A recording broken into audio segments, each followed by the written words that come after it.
My husband, Darius, and I have always been under the impression that we have a strong connection, one of those relationships that could endure anything that life throws at them. We had established routines, discussed significant decisions, and even went so far as to enjoy the quiet of the weekend. Other people looked up to us as a pair and envied us. There was no resentment, no tantrums, and no suspicions. Just put your faith in it. In addition, I believed that I was familiar with him. There was a pause in every breathing, every action, and every look he gave, as if I knew every nook and cranny of his being, I thought. But the morning after that, everything was different. All things considered, it was a typical day. Before he left for work, Darius started his day by taking an early shower, preparing his black coffee, and kissing me. He left in the corporate vehicle just like he did on any other day, wearing his favorite charcoal suit, which was the outfit he always wore for important meetings whenever he left the office. There was no particular farewell, and there was no look that suggested anything out of the ordinary. Simply put, it was a regimen that we followed on a regular basis. I had no notion that the rest of my world was going to fall apart. I made the decision to clean the garage as I went about my day, which consisted of organizing the house. Our sport utility vehicle was covered in dust, its tires were static, and the windshield was covered in neglect, giving the impression that it had not been touched in almost a week. It appeared as if time had stopped around it, as if it had been forgotten and abandoned. For Darius, I felt it would be a lovely surprise, something simple to show him that I was thinking about him. I thought it would be wonderful. I opened the door to the SUV and collected the cleaning products which I had brought with me with the intention of making it shine once more. During the process of cleaning the dashboard, I opened the glove compartment in order to clean it out more thoroughly. At that moment, I discovered it. Condoms in a box format. In the beginning, I was confused about what I was seeing. While I was staring at the box, my hand began to shake. Although I had seen this brand before, Darius and I had never used it before. I had never seen it before. In spite of the fact that we had stopped using protection years ago, we had been trying for a second kid for a number of months. This was not something that he should have, especially not one that was so discreetly concealed in the glove box. There was no rational reason for him to have it. It had never been used before. Being able to hold it in my hands felt like I was being betrayed. I became numb. My heart came to a stop. Suddenly, I found myself unable to breathe. As the weight of that small object slammed down on me, everything around me appeared to distort, and the world fell silent.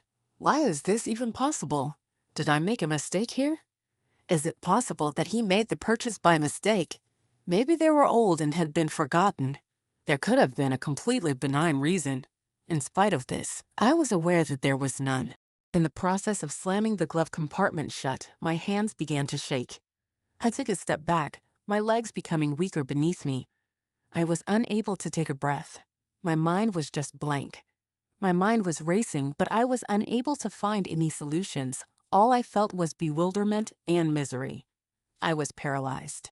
As I retreated from the SUV, I had the sensation that the ground under me had suddenly become unstable under my feet. When I found out what I had just found out, I couldn't believe it. I was unsure of what it signified, but I was certain that it was not a good thing. Over and over again, I reminded myself that there had to be a rational explanation for this. It's possible that they were rather ancient. It is possible that he had forgotten about them. Perhaps he had become accustomed to purchasing them. On the other hand, I could sense the truth beginning to seep into my consciousness. This did not happen by chance. The objective was to do this. There was something that he had concealed from view. I made an effort to shake it off. For a long time, I kept convincing myself that it was meaningless. I tried to think about it, but the more I did so, the more it ate away at me. Why didn't he inform me about it? The SUV is the one place I would never expect to find them hidden, so why would you do that? At this point in time, I did not wish to confront him. I wasn't prepared to deal with the implications of this. Consequently, I went back inside the home while my face was pale and my thoughts were racing. I was as quiet as a ghost. I took a seat on the couch, which was the spot where we had seen a great number of movies together and where we had so many laughter together. The feeling was different today, however. I did not instantly start crying. I did nothing but sit there, my head disoriented and my body numb. Over the course of the day, the significance of what I had learned started to become more and more apparent to me. It was then that I came to the revelation that all I had previously believed I knew about Darius and our relationship turned out to be a lie. The hours never seemed to end. On that particular evening, I observed him coming home, as he normally did, with his typical grin and his typical tales about his work. Nevertheless, tonight was a whole other night. With his eyes avoiding mine, his smile appeared to be forced. The tension that existed between us was palpable, despite the fact that he was unaware that I had discovered it. I had the want to yell and confront him the moment I saw him. On the other hand, I chose to remain mute, acting as though nothing had changed and pretending that everything was perfect. A number of awkward silences and weird stares were shared over the course of the subsequent few days. In the past, I had not noticed certain things, but now I am. There are a few inconsistencies.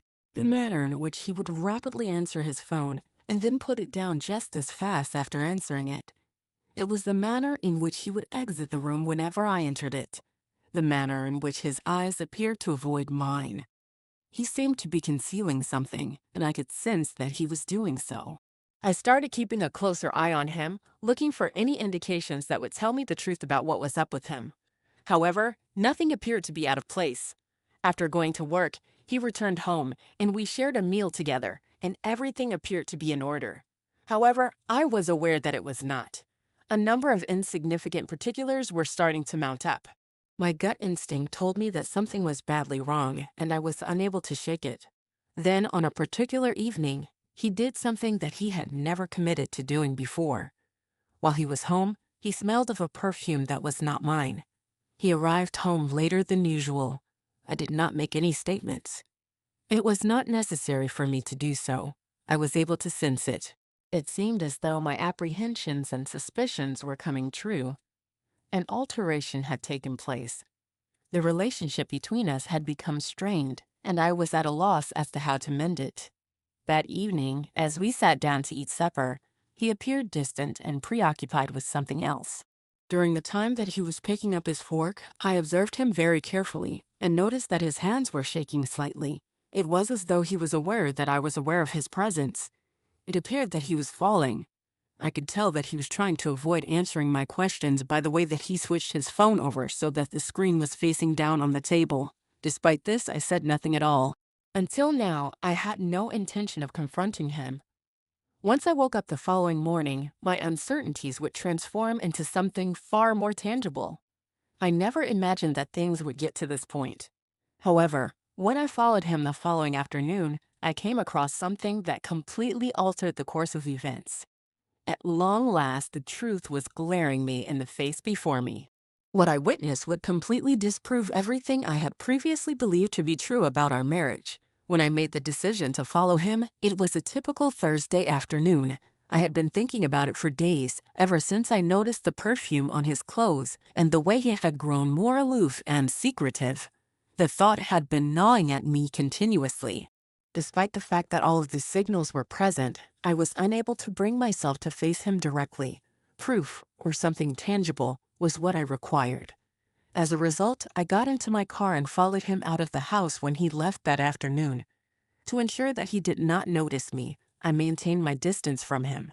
While I was watching him drive, I was completely oblivious to the storm that was brewing inside of me. My pulse was pounding in my chest, and each contraction felt more intense than the one before it. My suspicions were reinforced when he parked in front of a modest motel on the outskirts of town. Prior to that, however, I had no reason to suspect anything. It was not just him who went inside. As he stepped out of the car, a blonde woman who I had never seen before approached him. I had never seen her before. While they were smiling and laughing at one another, I couldn't help but feel my stomach turn at the way she stroked his arm. I tried to drag my eyes away from the scene, but my mind was racing. During our joyful moments together, he was touching her in the same manner that he had touched me. He was laughing with her. The manner in which he had once pulled me close to him and whispered in my ear that I was his entire world. Immediately, I had the need to scream, to rush over there, and to confront him in that very moment. On the other hand, I did not. My body was immobile and I was unable to move, so I remained in the car. I was unable to comprehend what I was witnessing. It was not merely a brief fling between us. There was something genuine here. There's something profound. They were not concealing the fact that they were dating. The fact that they were showing it off in front of me and everyone else was evident. Her hand was casually resting on his shoulder as they walked into the hotel together, giving the impression that they had been together for an eternity. My heart fell as I watched them. Even looking back to see if I was watching, he didn't even bother to look. He was unconcerned about it. Since I was no longer a part of his universe, he could only refer to me as a stranger. It was this woman who I did not know, who had usurped my position. Not only did he spend time with her, but it was also the worst part. The moment I realized that he had been lying to me the whole time was the turning point. The insignificant particulars that I had previously observed, such as the missed calls, the late nights, the perfume, and the condoms concealed in the SUV, were suddenly comprehensible to me. Indeed, this was not an error. The act was a betrayal. The calculation was done. For a number of months, and most likely for even longer, he had been seeing her. Moreover, I had been deceiving myself by believing that everything was going well. During what seemed like an eternity, I sat there in my car, watching the entrance of the hotel and waiting for him to come back out. Every single second seemed to drag on for an indefinite amount of time. What should I do? I was at a loss. Whatever it was that I had just witnessed, I was at a loss for words. Despite the fact that my hands were holding the steering wheel so hard that my knuckles turned white, my entire body was shaking. This was not where I wanted to be. I was not interested in learning the truth. However, I was unable to leave. I was unable to disengage from the information that I had just discovered. I remained for an additional hour, during which time I observed him through the window of the hotel as he and the woman sat down at a table and engaged in conversation and laughter. I felt like a knife was being thrust into my chest with each and every chuckle that he exchanged with her. I could hear the words, but they were warped and muffled by the pain that I was experiencing in my own heart. Despite the fact that I was so far away, they were so close and so joyful. It was as if I had never been a part of his universe at any point in time. At the moment when they eventually went, I remained still. They were not followed by me. I did nothing but sit perfectly still, oblivious to everything that was going on around me. As I watched them make their way to the car, they continued to giggle, continued to touch, and continued to be in their own little universe. As they drove away together, they left me behind, allowing me to deal with the ruins of my marriage on my own. I did not immediately return to my house. Not even close. It took me some time to properly comprehend everything. As I drove around in circles, my mind was racing and my heart was broken. I had no idea where I was going. What could he possibly have done to me? I don't understand how he could have lied to me for such a long time or built a life with me, only to destroy it with a single act of selfishness.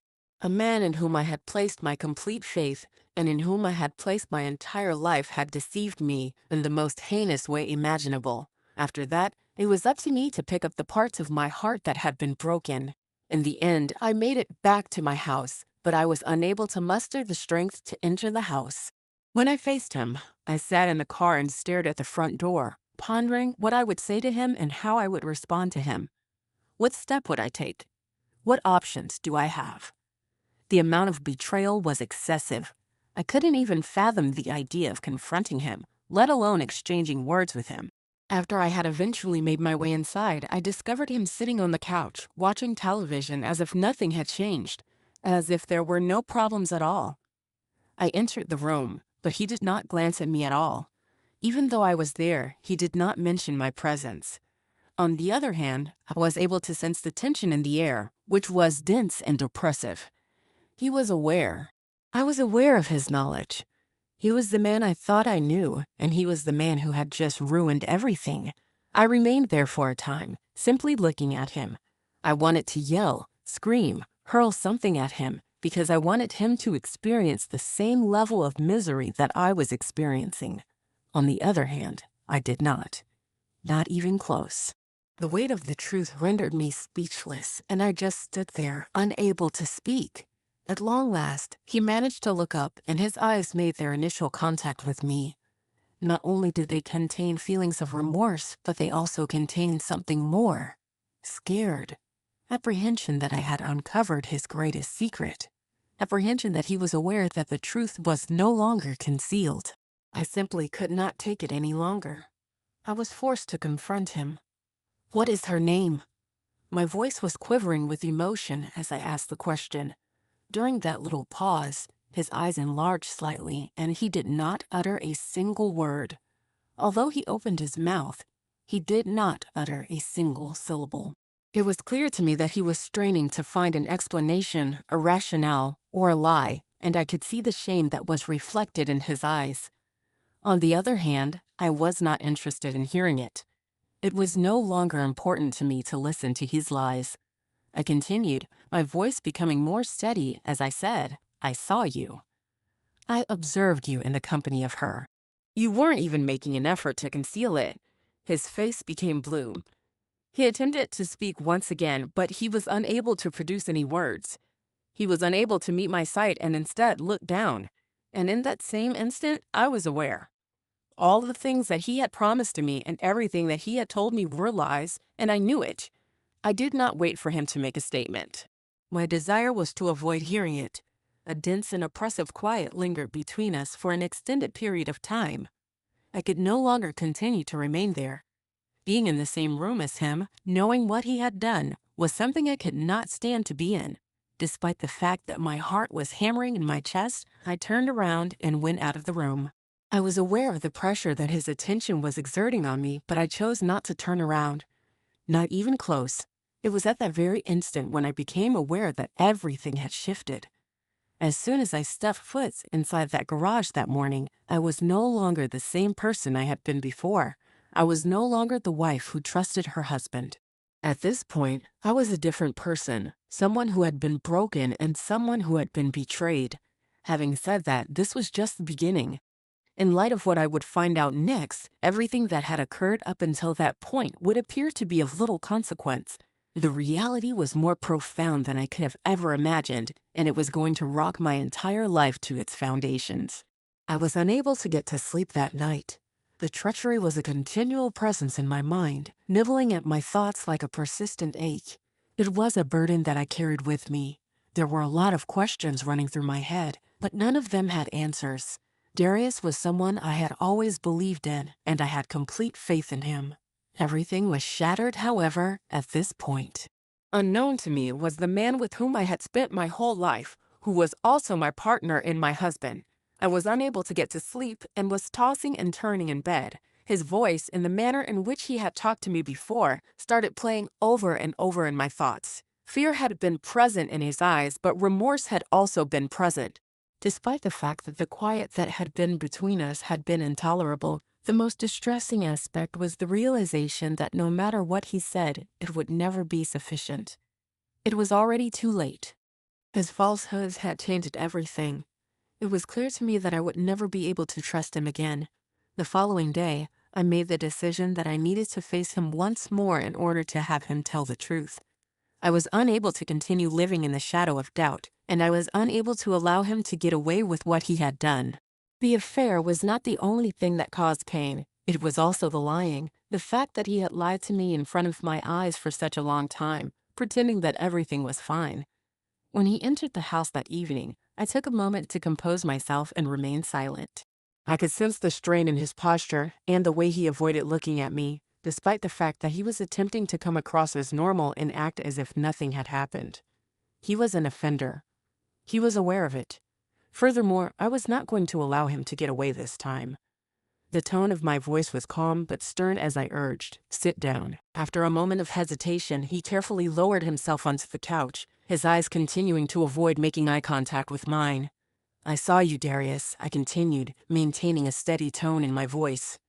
Alongside her, make no attempt to refute it. I have complete knowledge. The expression of remorse that was on his face was more apparent than it had ever been. For the first time, it appeared as though he was beginning to comprehend the seriousness of the situation he had created. His shoulders sagged. However, there was no sign of contrition in his eyes. There is no regret. Fright is all.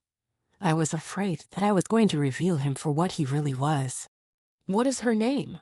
I inquired once more, this time with a tone that was more subdued but maintaining the same level of passion.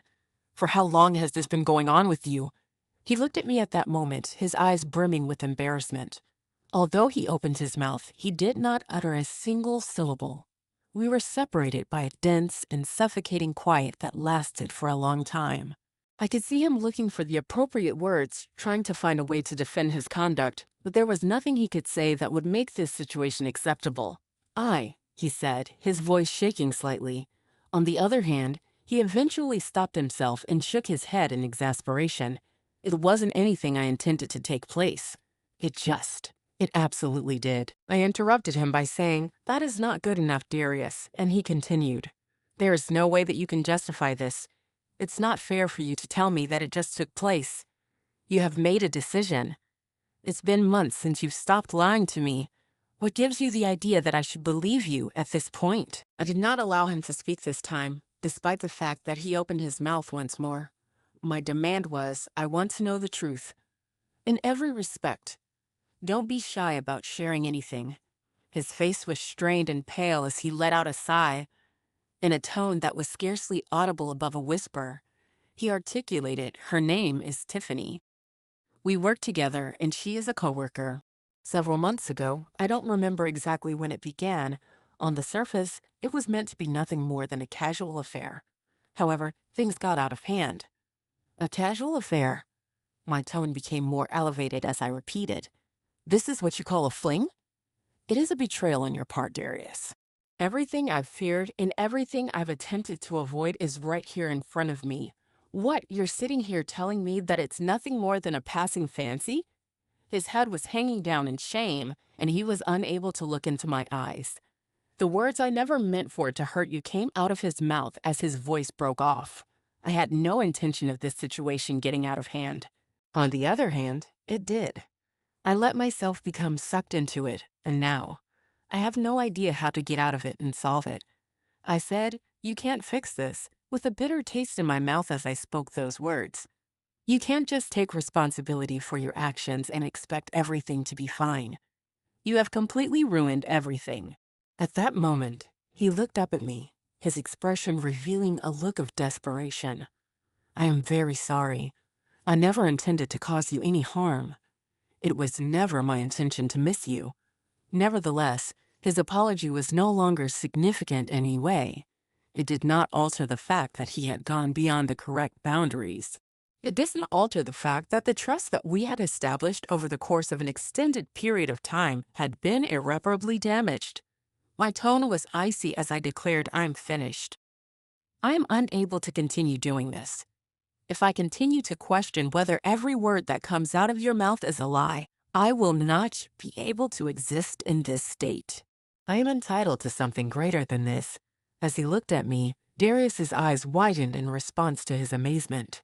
"What exactly are you claiming?" The question was asked with a shaky voice. "Are you implying that you wish to part ways with me?" "I don't know right now," I responded. "After everything that you've done, however, I can't continue to be here with you here. I require some room. I require some time to reflect." It was at that moment that he stood up and took a step toward me, but I retreated. I did not want him to be in close proximity to me.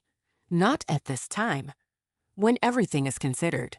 He expressed his dissatisfaction by saying, "I can't believe you're doing this," and his voice became much louder. "Is it true that you're going to toss away everything because of a single mistake? Should we get rid of everything?" I repeated it, unable to believe it. "You don't seem to understand, do you? This was not a single error that was made. This was made up of months of lies and months of treachery. In this instance, you chose her over me and over both of us." Even though he opened his mouth to speak once again, I was able to silence him by holding up my hand. "Do not," I requested. "It's something I don't want to hear anymore. No matter what reasons you give, I don't care. My only request is that you depart. It is necessary for me to think." He stood there for a brief period of time, staring at me with a look that was equal parts agitation and perplexity. On the other hand, he abruptly turned around and left the room without uttering a single word. After hearing the door slam behind him, I slumped onto the couch, my entire body trembling with the intensity of my feelings. Nevertheless, as I sat there, by myself in the utter solitude, I started to become aware of something. The truth was far more sinister than I had anticipated it to be. It was only the tip of the iceberg when it came to the web of falsehoods that Darius had developed around me. And not long after that, I would find out that there were even more secrets hiding in the shadows, revelations that would cause me to rethink all that I had previously believed I knew. The duration of the days that followed was a haze. My sleep was disrupted. I was unable to consume food.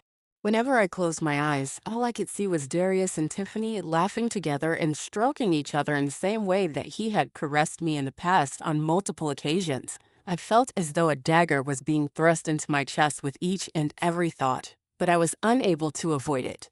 I had a hard time forgetting what I had witnessed and what I had discovered. My life was being consumed by the treachery.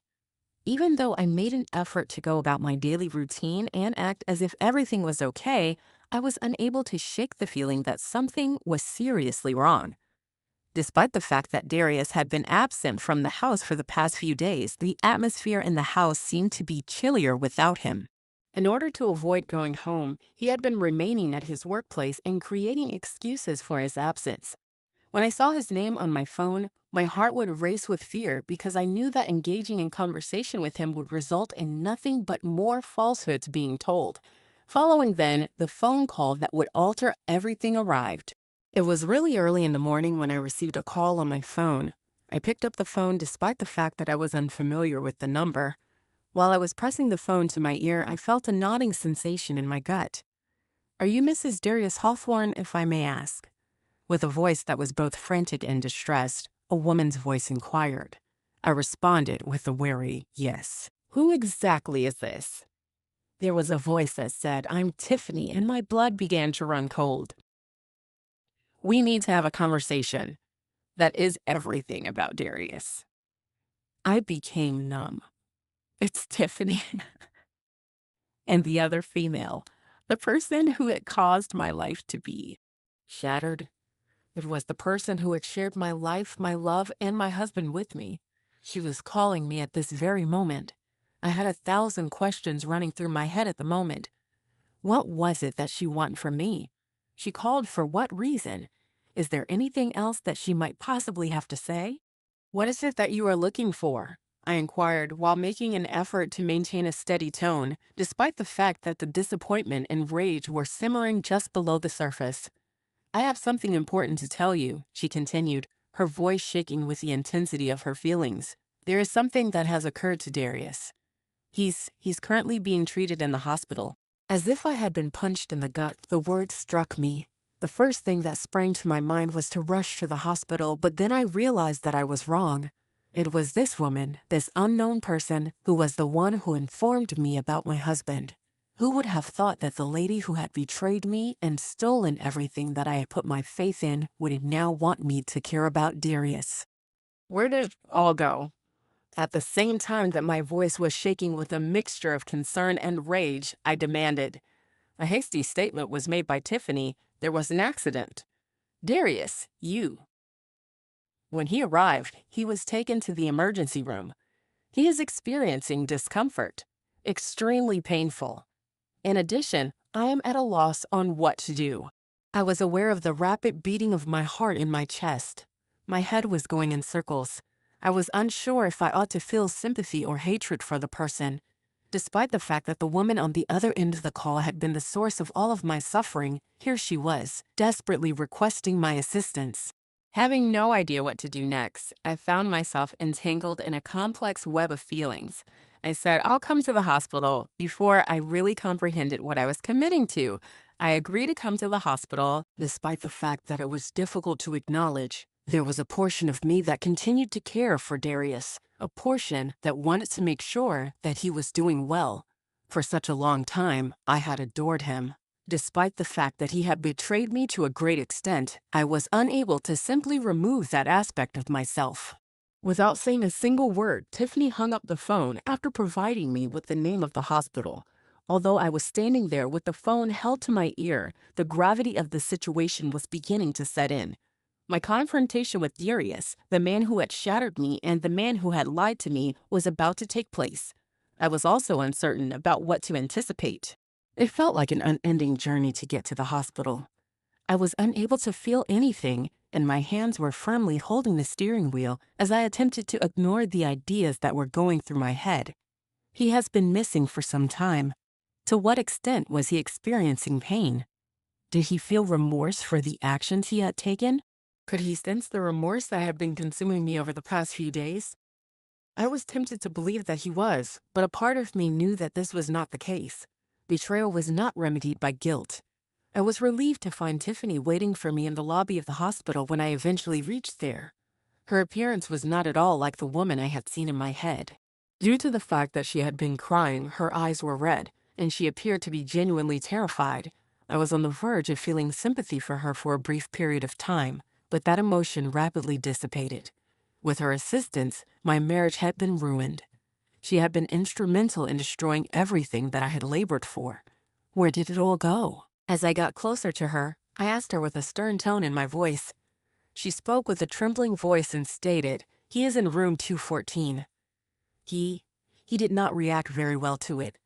Initially, it was supposed to be a one-time occurrence, a mistake. But now he is. He is in a great deal of pain."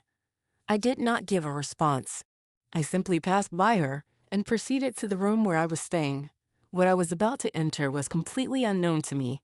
Whether I was going to find the man I had loved, broken, and ashamed, or whether I was going to find someone else totally, I did not know which direction I was going to walk. The scene that I witnessed when I opened the door of his hospital room was one that I had not anticipated seeing.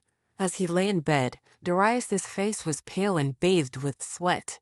He showed no signs of life. The man I had known in the past appeared to be nothing more than a shell. His normally self-assured demeanor was vanished, and in its stead was a fearful and vulnerable expression. He was clenching his side and grimacing in pain, and the sight of him in that position caused something within me to twist and turn. I moved closer to the bed and said, "Darius," as I approached it. The expression on his face conveyed a mixture of relief and shame as he glanced up at me. "I didn't want you to see me like this," he mumbled, his voice scratchy as he spoke into the microphone. "It was never my intention for this to take place. I never intended to cause you any harm." "I am at a loss for words right now," I responded, hardly raising my voice above a whisper. "I am at a loss for words. You've caused me pain in ways that I can't even begin to explain. You have ruined everything that we might have had." He was unable to meet my stare and instead looked away. "I am aware of that," he murmured. "I am truly ashamed. What happened to me, however, is my penance for what I did." In the first, I was confused about what he was trying to say, but eventually I got it. Because of the affair, he was blaming everything that had occurred. This visit to the hospital, along with the anguish he was experiencing, was in some way his penance for betraying me. Is it sufficient, however? Is it sufficient to cause him to regret everything he had done? Was he supposed to be awoken by this? Where did it all go? I inquired once more, keeping my tone low. It was a mixture of agony and remorse that appeared on his face as he glanced up at me, and tears began to fill up in his eyes. His voice was hardly audible above a whisper as he reported, "I used one of the condoms. The ones that you discovered." I became numb. As the word struck me like a ton of bricks, my blood dropped to a chilly temperature. That chili powder, along with the vengeance I had exacted, had been an excessive amount. When I finally found out the reality about what had occurred, it was more than I could have ever anticipated. On the other hand, as I stood there and watched Darius moan in agony, I started to wonder, had I gone too far? The question is, what would happen if the world found out about the consequences of my silent vengeance? In an attempt to make sense of the gravity of this situation, I stood there for a considerable amount of time, completely immobile. In my mind, everything was disorganized and spinning out of control. I had been through a great deal of suffering because of him, and now I had exacted my own kind of justice. I had packed those condoms with chili powder, all the while being aware that it would cause him to suffer excruciating pain and that it would burn him. But now, watching him like this, writhing in anguish, feeling the heat of my wrath in every inch of his body, I felt a strange mixture of joy and remorse. I felt like I had done something wrong. It was a part of me that desired to feel vindicated. Didn't he have a right to receive it? It had been months since he had lied to me and betrayed me. I had given him a taste of his own medicine in response to the fact that he had destroyed everything that we had constructed together. Then, however, another part of me, which I did not wish to acknowledge, felt sympathy for the situation. My condolences go out to the man who had been my husband in the past, the man whom I had loved, and the man who had been completely destroyed by his own decisions. When I looked at him once again, I saw that his body was shaking and his face was distorted in misery. There was a burden of guilt on me. Is this really what I had been looking for? What I wanted was for him to experience the same kind of pain that I experienced, or did I want him to suffer? Darius, I said, my voice shaking slightly as I spoke. This is not how I had envisioned it turning out, she said. I want you to experience the same emotions that I did. The tears were welling up in his eyes as he glanced up at me. I know, he mumbled, his voice raspy from the pain he was experiencing. I am deserving of this. I am deserving of everything. Regarding how to react, I was at a loss. I was able to exact my vengeance, but now that it was over, I was uncertain as to whether or not it was sufficient. Was it indeed worth it? Is it possible for me to have to deal with the results of my actions? Once more, I said the name Darius, my voice cracking. My intention was not to bring you to ruin. I just wanted you to comprehend, to experience the pain that I was feeling. It was important to me that you understand what you did to me and to us. I know, he mumbled once again, his voice husky with the passion he was experiencing. It is true. I know I've been such an idiot. I am unable to even begin to apologize for the ways in which I've caused you pain. The weight of everything that had occurred caused there to be a hush between us, and the silence was thick with it. Honestly, I was at a loss for words. I had no idea if there was anything else that I could possibly say. It was too late to undo the harm. There was no amount of apologies or regrets that could cure the fact that our marriage was irreparably damaged beyond salvage. Despite the fact that his voice was shaking, he stated, I never intended for it to go this far. I never intended to cause you any harm. My response was, but you did, and my voice was hardly audible above a whisper. Both of us are now responsible for the consequences of our actions. He turned his gaze onto me, his eyes brimming with a mixture of shame and desperation. What will take place now? He inquired in a low voice. Is this the end? Are we finished here? At first, I did not respond right away. There was nothing further to say. How could I possibly provide an answer to that question when I had no idea what it was that I desired for myself? I had a part of me that wanted to go, to get away from everything and begin again elsewhere.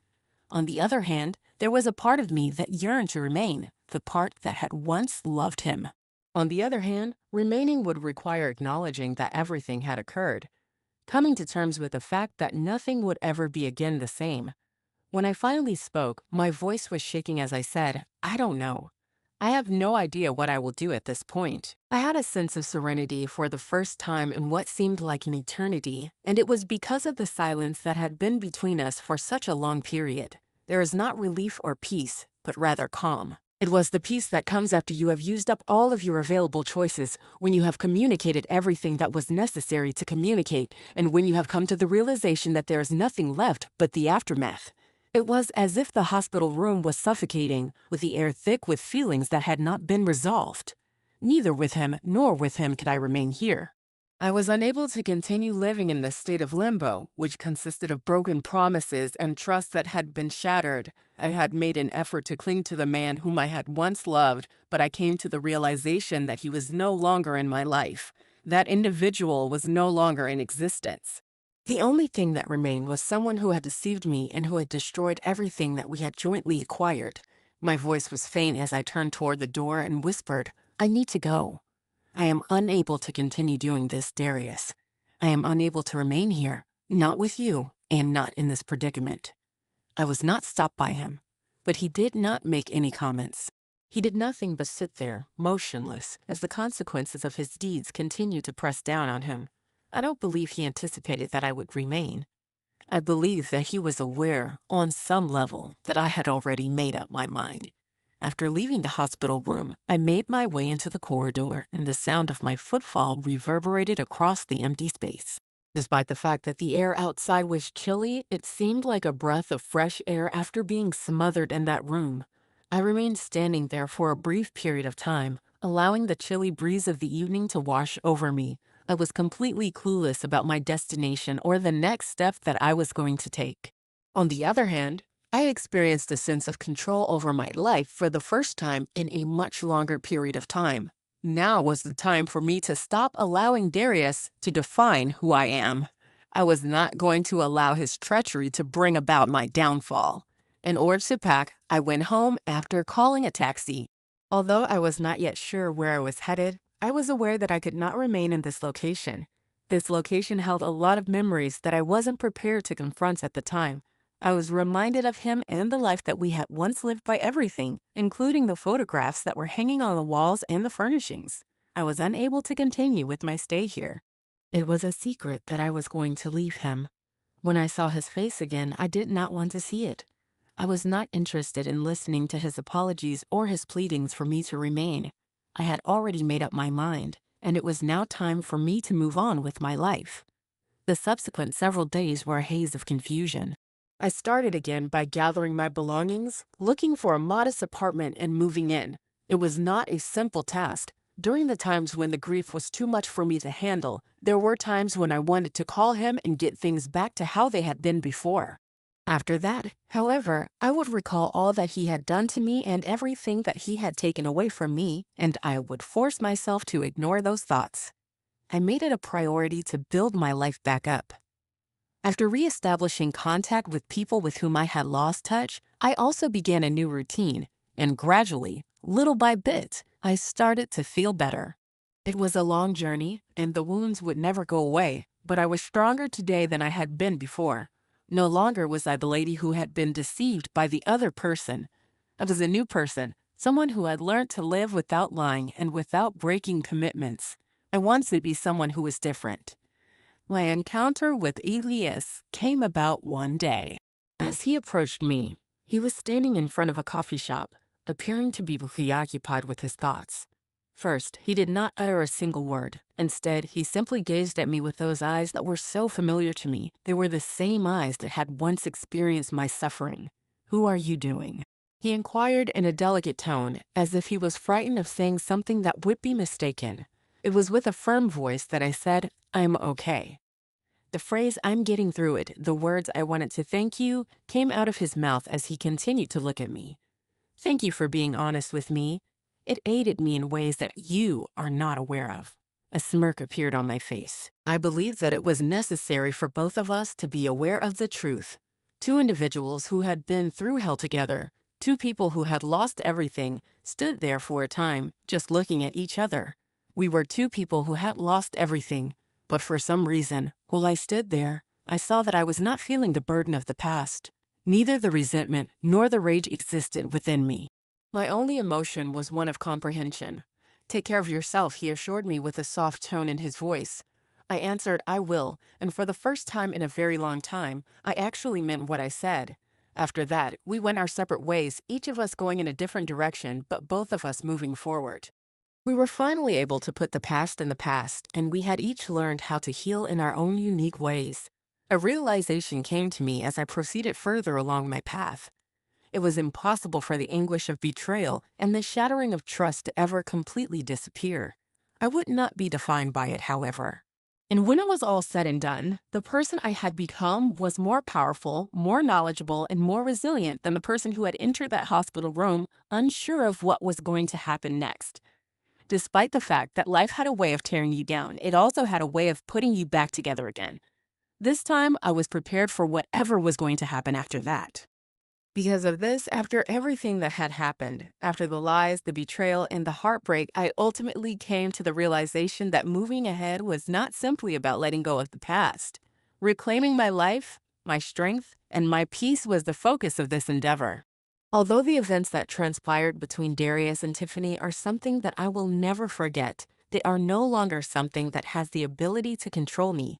The most challenging chapters can sometimes lead to the most unexpected beginnings, which is something that I've learned. Never forget that you are not the only one going through something similar if you are going through it. It is true that the most difficult experiences may teach us the most about ourselves, and with enough time, you can eventually find your way back to a place of calm. Life has a tendency of taking you by surprise, and there are times when the events that we least anticipate are the ones that mold us into the people we are destined to be. I am grateful that you attended this event and that you listened to my tale. Whether it was the agony, the healing, or the revelation that you deserve more than just the bare minimum, I hope that you found something in it that resonated with you. I hope that you found something you could relate to. Please don't forget to click the like button if you found this video to be enjoyable. Doing so actually assists me in bringing future stories like this one to reality. In addition, if you haven't already done so, make sure to subscribe to the channel and ring the bell to receive emails. I have a long list of further tales to tell, and I'll be delighted if you could accompany me on this adventure. Would you mind sharing your thoughts on the story with me in the comment section? Have you ever been in a situation like this? It would be wonderful to get your feedback. Once more, I am grateful that you watched. Remember that you are more powerful than you give yourselves credit for, and take care of yourselves until we meet again.